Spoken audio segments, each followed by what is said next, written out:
Alors, notre connaissance de l'histoire soviétique a progressé de manière exceptionnelle depuis une trentaine d'années. Les archives soviétiques ont été ouvertes à la faveur de l'éclatement de l'URSS, d'abord à Moscou, mais aussi, on l'oublie souvent, dans 14 autres républiques qui, à la faveur de la fin de l'URSS, ont trouvé leur propre autonomie. Et les avancées les plus récentes sur l'histoire soviétique proviennent de ces historiens des périphéries. Les premières avancées concernent la question des répressions en général.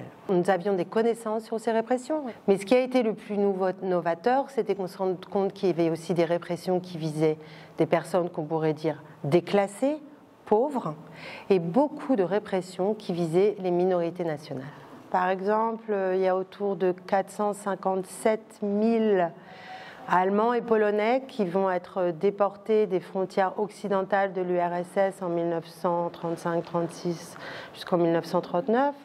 Vous avez plus d'1,6 million d'Allemands de la Volga qui vont être déportés au Kazakhstan. Vous avez à peu près 1 million de Tchétchènes et d'Ingouches. 300 000 Ukrainiens de l'Ouest, de l'Ukraine occidentale qui vont être déportés. C'est-à-dire que ce sont des chiffres gigantesques en termes à la fois d'arrestations, d'assassinats parfois, parce que certains étaient condamnés à mort, et beaucoup de déportations.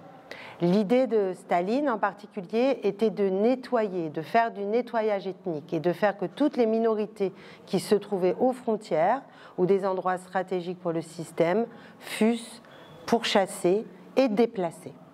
L'attaque de la Russie en février 2022 a eu des échos très douloureux pour chacun d'entre nous, puisque chacun d'entre nous avons des contacts intimes avec des chercheurs ukrainiens et avec des Ukrainiens.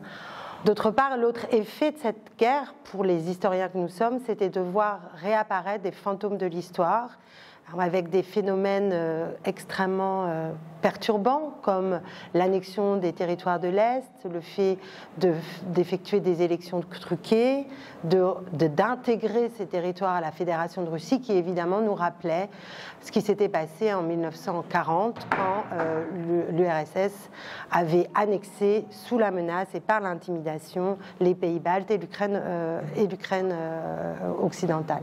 Ça donne une impression de répétition de l'histoire, même si l'histoire ne se répète pas, et nous on voit à l'œuvre des techniques de répression, des discours, des utilisations de d'une propagande d'État qui font très fortement penser à ce qui s'était passé pendant l'Union soviétique.